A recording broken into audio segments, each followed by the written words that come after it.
महाराज अनिरुद्ध आचार्य से एक महिला कैसी कैसी सवाल पूछती है, जिसे सुनकर आपकी हंसी नहीं रुकने वाली है।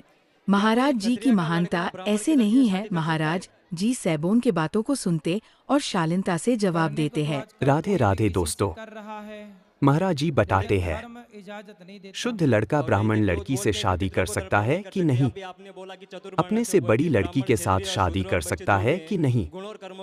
इन सब बातों को लिए कथा में सुनते हैं महाराज जी से। तो गुण कर्म इस श्लोक को पढ़ा है आपने? हाँ पढ़ा है गुरुजी मैंने। इसकी व्याख्या पढ़ी है? हाँ पढ़ी है। क्या लिखा है? ब्राह्मण का चरित्र है ज्ञान फैलाना, और वो उसका चरित्र है और ज्ञान है। क्षत्रिय का कर्म है कि वो सबकी रक्षा करे, शूद्र का कर्म है कि व्यापार करना, और वैश्य का कर्म है कि सबकी सेवा करना, उन तीनों की। ठीक है। तो क्या क्षत्रिय का लड़का, मतलब जो इधर भी रहते हैं हमारे उधर ब्राह्मण, वो तो कुछ भी करते हैं, हमारे उधर को ब्राह्मण भी तो मांस भी खाते हैं। फिर तो रावण सीता को भी चुराता था। वही गुरुजी फिर आप तुम भी चुराओ किसी को। फिर हम चुराने की बात नहीं कर रहे गुरुजी। वही तो हम कह रहे हैं कि लोग क्या करते हैं ये मत कहा करो। लोग तो गलत कर रहे हैं, लोग तो गलत कर ही रहे हैं ना बेटा। हाँ गुरुजी। तो हम भी गलत करें क्या कि वो कर रहे हैं तो हम भी करें? नहीं, वो नहीं था गुरुजी। इसलिए हमारे जो परंपराएं हैं, ब्राह्मण का विवाह ब्राह्मण में हो, क्षत्रिय का क्षत्रिय में, वैश्य का वैश्य में, शूद्र का शूद्र में, तब जाके व्यवस्था बनेगी। यदि मनमाना किसी का किसी से कर दोगे तो वर्ण संकरता फैलेगी, और वही वर्ण संकरता समाज को हानि पहुंचाएगी। और दूसरा प्रश्न मेरा ये था गुरुजी। पितर कहते हैं पितृलोक भी पानी नहीं लेते वर्ण शंकरी समाज से। नहीं दे सकते पितरों को, फिर पिंड भी नहीं दे सकते उसमें। इसलिए जमाना मर्यादा बिगाड़ रहा है, बिगाड़ने दो, हम तुम ना बिगाड़ें। उन्हें ज्ञान ना होगा पर हमें और आपको तो ज्ञान है, इसलिए हम आप बच के चलें। बस कौन क्या कर रहा है सबके ठेकेदारी अपन बिल्कुल ना लो, क्योंकि समाज में बहुत लोग 99% लोग गलत ही कर रहे हैं, इसलिए सबका अपन क्या ठेका लें। तो दूसरा प्रश्न मेरा यह था कि बोलते हम शरीर यहीं छूट जाता है, आत्मा जाती है अपने कर्मों के हिसाब से उधर स्वर्गलोक में सुख भोगने या पाप लोक में अपने कर्मों का उगड़ने के लिए। तो आत्मा को तो सुख दुख कुछ भी नहीं होता, तो उधर स्वर्ग में सुख कैसे भोगती है और नर्क में यातना कैसे भोगती है गुरुजी? आत्मा को सुख दुख नहीं होता, पर ये बताओ कि आपको सुख दुख होता है कि नहीं? हाँ होता है हमको। कैसे होता है? मन जैसा रहेगा वैसे ही, मन को सुख लगेगा तो सुखी रहते हैं, दुखी रहता है तो दुखी रहते हैं। इसी को कहते हैं सूक्ष्म शरीर। हमारे पास 3 शरीर होते हैं। एक स्थूल शरीर जो आपका शरीर दिख रहा है, जो हमारे शरीर है, ये स्थूल है। एक शरीर होता है सूक्ष्म। जब आप सोते हो ना, तो आप सपने में देखते हो कि हम वृंदावन आए, फलाने से मिले, तो आप तो बिस्तर में सोए थे घर में, पर सपने में आप वृंदावन आ गए। तो कौन आया? आप ही तो आए। हाँ, पर सपने वाले शरीर को भी तो कुछ नहीं होता ना। सपने वाले शरीर को सूक्ष्म शरीर कहते हैं। उसको भी तो कुछ नहीं होता है, आवाज कोई अभी बताएंगे उसे क्या बोलते हैं? सूक्ष्म शरीर। सूक्ष्म शरीर। एक और शरीर होता है कारण शरीर, जिसके कारण हमें मनुष्य का जन्म मिला, या कुत्ते का मिला, या स्त्री का मिला, या पुरुष का कारण। तो जब हम मरते हैं तो हमारा ये शरीर तो चिता पे जल जाता है, तो यमराज किसे लेकर जाते होंगे, नरक या स्वर्ग? हाँ वही है सूक्ष्म शरीर, जिस शरीर से आपने सपना देखा था। सपना जब आप देखते हैं तो सपने में सुख भी होता है और दुख भी होता है। सपने में तो शरीर को सुख या दुख नहीं होता ना गुरुजी। उसमें आप सपने में जो मेरा शरीर है उसको आप कुछ काट भी दोगे तो दर्द नहीं होगा गुरुजी। सपने में दर्द तो नहीं होता, पर ये बताओ कि सपने में शेर दौड़े तो आदमी चिल्ला के उड़ जाता है कि नहीं?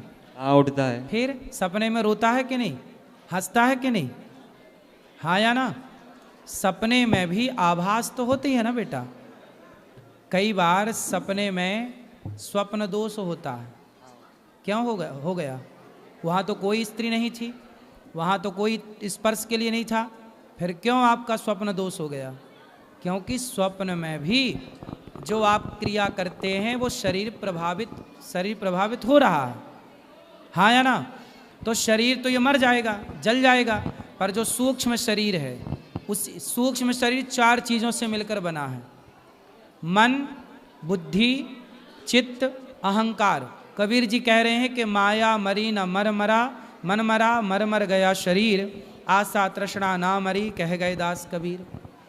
तो हमारा जो मन है वह मन ही यमदूत पकड़ कर ले जाते हैं, वही स्वर्ग नरक का भोक्ता बनता है। और जब अगला जन्म मिलता है आपको तो वही सूक्ष्म शरीर लेकर आप फिर पैदा होते हैं। ये शरीर बदलता है पर सूक्ष्म शरीर कभी नहीं बदलता। तो एक और लास्ट प्रश्न था मेरा गुरुजी, जो भी महिलाएं हैं तो वो उनका मानसिक धर्म होता है, तो उसमें उनको अपवित्र क्यों बोला जाता है गुरुजी? अपवित्र नहीं महिलाओं का बोला मानसिक जाता। धर्म होता है जो, अपवित्र नहीं बोला जाता। हमारे उधर वो पूजा नहीं कर सकते, खाना वाने को छू नहीं सकते कहीं भी। ऐसा है ना, उसका बेटा एक साइंस है, विज्ञान, समझते हो ना? हाँ समझते हैं गुरुजी। आज के 100 साल पहले क्या पक्के घर होते थे? नहीं होते थे गुरुजी। आज के 100 साल पहले जंगल बहुत थे और जंगल में भेड़िया थे, शेर थे और हिंसक प्राणी थे, पशु पक्षी थे या नहीं थे गुरुजी? थे। उस जमाने में महिलाएं जो हैं आज की तरह ना, जैसे स्त्रियां जब मासिक धर्म आता है तो आज ना बहुत सारी व्यवस्थाएं हैं मासिक धर्म को, वो ब्लड जो निकलता है उसे रोकने के लिए। उस जमाने में ना पहले ऐसी सुविधाएं नहीं थी। क्या होता था कि महिलाएं कपड़े का प्रयोग करती थीं आज के 100 साल पहले मासिक धर्म में, रक्त के संचार को रोकने के लिए कपड़े का। फिर वो कपड़ा कहीं ना कहीं धो करके सुखाती थी। तो जो भेड़िया होता था या हिंसक प्राणी होता था, पशु पक्षी, वो खून की गंध कई किलोमीटर दूर से पा जाता था। तो जैसे ही महिलाओं को मासिक धर्म आया तो वो महिलाओं के जो खून निकला उस खून की गंध से वो आ जाता था और महिलाओं को अटैक करता था। इसलिए हमारे पूर्वजों ने कहा कि जब मासिक धर्म आए तब तुम्हें घर से बाहर नहीं निकलना है, तो गुरुजी मंदिर नहीं जाना है, उस समय कार्य नहीं करना है, ठीक है? इसलिए रोक दिया गया। उस समय महिलाओं को दर्द भी होता है कमर में, पेट में, पीठ में, तो आप रेस्ट करो 4 दिन 7 दिन जो भी हैं। अब रही बात पूजा की, तो पूजा आप बिस्तर पर पड़े पड़े मासिक धर्म, उस समय भगवान का स्मरण करते रहिए। भगवान का स्मरण करने का थोड़ी मना किया है, भगवान का चिंतन तो आप किसी भी हाल में कर सकते हैं। भगवान को स्पर्श नहीं करना, उसकी भी एक मर्यादा है। जब मासिक धर्म होगा तो स्त्री अस्वस्थ होती, उस समय स्वस्थ नहीं होती, वो दर्द से प्रताड़ित होती है। उस समय उसका मन पूजा में लगेगा ही नहीं। तो उसके लिए कहा कि भाई तुम्हारा मन लगना ही नहीं है तो आप पूजा ना करो, चुपचाप बैठ के केवल कमरे में भगवान का ध्यान करो। तो उस समय ध्यान की है, स्पर्श की पूजा का विधान नहीं है। ये सब चीज़ें बहुत साइंटिफिक हैं।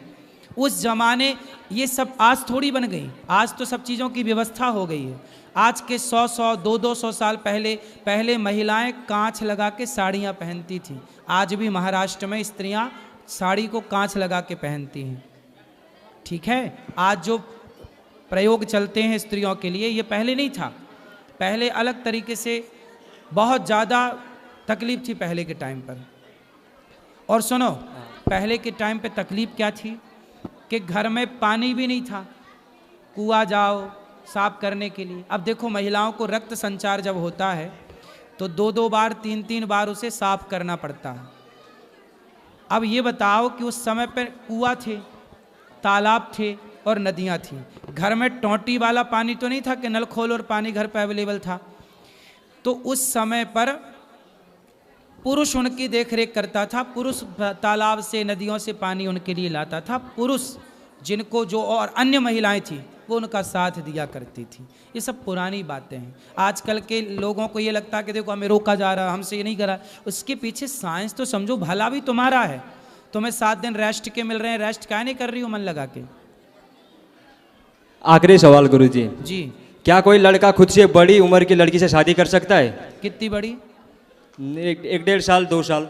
हाँ, 1 साल तक तो ठीक है। राधा जी भी बड़ी थी कृष्ण जी से 1 साल। हाँ गुरुजी, सुना था। ओके गुरुजी, राधे तो राधे। आपको करनी है बड़ी उम्र की लड़की से? नहीं गुरुजी, मैं बस पूछ रहा था, मन में सवाल आते ही रहते हैं सोने के टाइम पे, तो अभी मैं बोला आपसे मिले तो आपसे ही पूछ लेते हैं सवाल सब। आपकी ठीक है, 1-2 साल चल जाती है, 1 साल ठीक है। ओके, ज़्यादा 10-20 साल बड़ी से ना कर लेना। हाँ,